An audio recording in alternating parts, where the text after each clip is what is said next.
Ini pengajaran ya. Keluarkan dulu Yohanes 15 ayat 7 sampai 8. Cepat.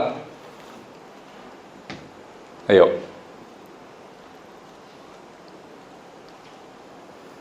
Jikalau kamu tinggal di dalam aku dan firman-Ku tinggal di dalam kamu, firman yang menguasai kamu, minta apa saja yang kamu kehendaki dan kamu akan menerimanya. Kalau kamu dikuasai oleh firman, dipimpin oleh firman, bukan menguasai firman.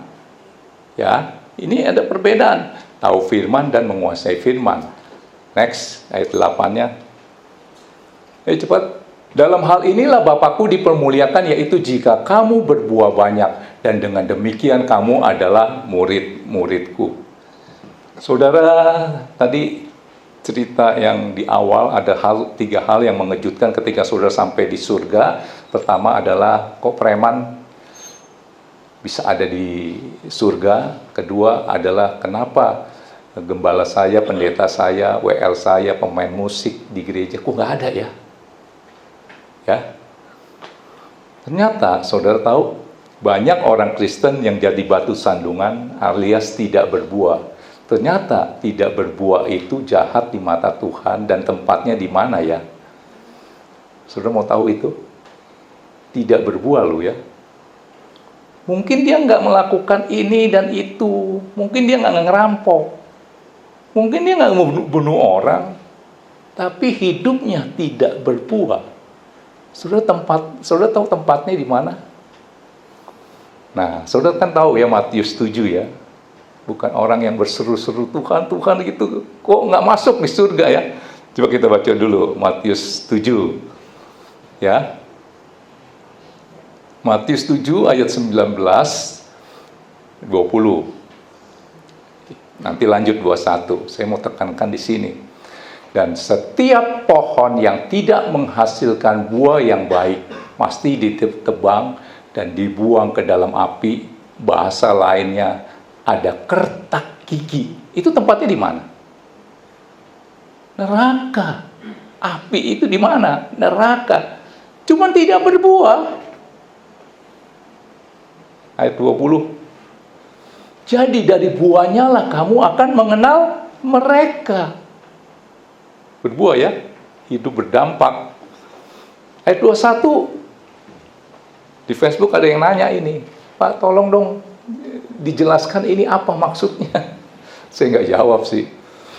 Bukan setiap orang yang berseru kepadaku Tuhan, Tuhan, berarti dia kenal Tuhannya, akan masuk ke dalam kerajaan surga, melainkan dia yang melakukan kehendak Bapa yang di surga. Bapa menghendaki apa? Saudara menghasilkan buah. Tadi Yohanes 15 ayat 8. Dalam hal inilah supaya nama Bapa dimuliakan, yaitu jika engkau berbuah banyak. Ayat 22. Pada hari terakhir banyak orang akan berseru kepadaku, Tuhan, Tuhan, bukankah kami bernubuat? Wah, ini kelasnya udah pasti pendeta yang KKR tuh.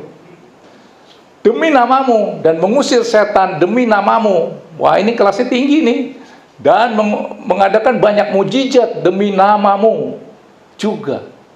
Ada kesembuhan, KKR sembuh, apa. Ayat 23. Pada waktu itulah aku akan berterus terang kepada mereka dan berkata, aku tidak mengenal kamu, penyalah daripadaku, kamu sekalian pembuat kejahatan. Ayat penutup Matius 25 ayat 30. Matius 25 sebelum ayat 30 cerita tentang orang tuh dikasih talenta ya, 5, 2, 1. Nah yang satu itu tidak dikembangkan. Lihat, berarti tidak menghasilkan buah. Dan campakkanlah hamba yang tidak berguna itu ke dalam kegelapan yang paling gelap. Di sanalah akan terdapat ratap dan kertak gigi. Kertak gigi itu siksaan yang di neraka. Saudara menangkap sesuatu? Saudara harus menghasilkan buah. Saudara bisa menghasilkan buah kalau saudara dikuasai oleh firman, dikuasai oleh Roh, dipimpin oleh Roh. Saudara, saya sangat yakin saudara tidak mungkin bisa melakukan apa yang Tuhan perintahkan dengan kekuatan sendiri. Nggak akan bisa. Saudara harus mempersilakan Roh Tuhan itu bekerja.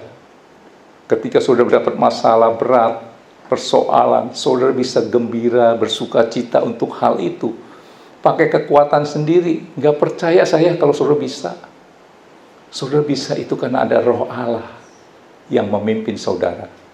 Tangkap ini. Saya undang pemain musik. Sudah menangkap ya pesan Tuhan ya? Sudah. Yuk pemain musik. Di A kali ya.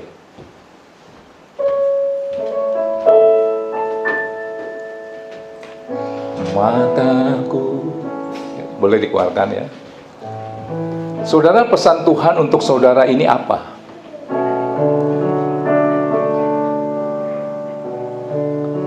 Saudara diselamatkan bukan dengan perbuatan baik. Semua karena belas kasihan Tuhan. Dan Tuhan menghendaki saudara itu hidup yang berbuah. Yohanes 15 ayat 7, jikalau engkau tinggal di dalam aku dan firmanku tinggal di dalam kamu, firmanku, rohku menguasaimu, lu minta apa saja. Dalam hal inilah supaya nama Bapa dimuliakan, yaitu jika engkau berbuah banyak. Itu kehendak Bapa. Jadi kalau saudara menjadi orang Kristen, yang penting gue gak berbuat jahat dah. Ada kan yang begitu? Tapi ada kesempatan untuk melakukan hal-hal yang baik. Males pelayanan, ogah yang penting gua mah nggak nyakitin orang. Nggak boleh seperti itu. Tangkap ini. Saudara harus berbuah. Jangan sampai nanti seperti di Matius 20, di Matius 7. Tuhan, aku sudah begini. Tuhan saat itu dia baru berterus terang, aku gak kenal kamu. Bangun tidur. Dulu saya bilang 60 detik pertama saudara harus fokus ke Tuhan.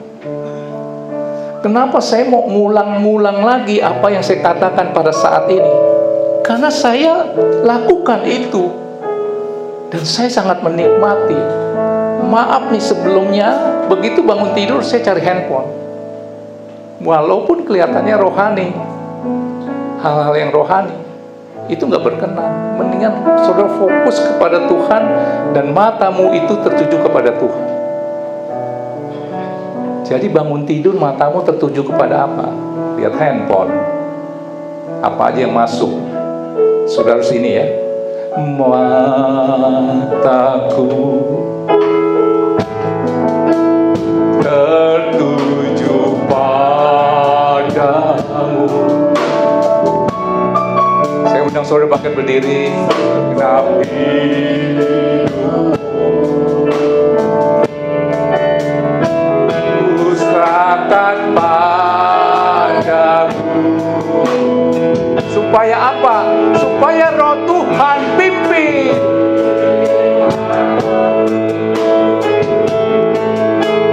Masuk rencanamu. Untuk apa? Besarkan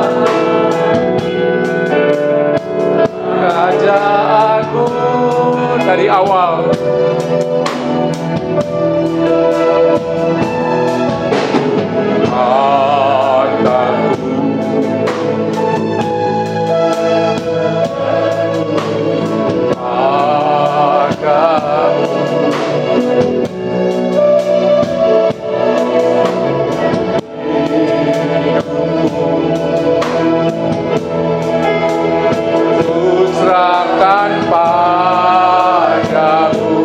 Serahkan semua persoalan masalahmu kepada Tuhan. Tuhan selesaikan ketika engkau membiarkan Roh Tuhan bekerja, membimbingmu, Masuk rencana Tuhan, rencana yang luar biasa, bukan biasa-biasa saja.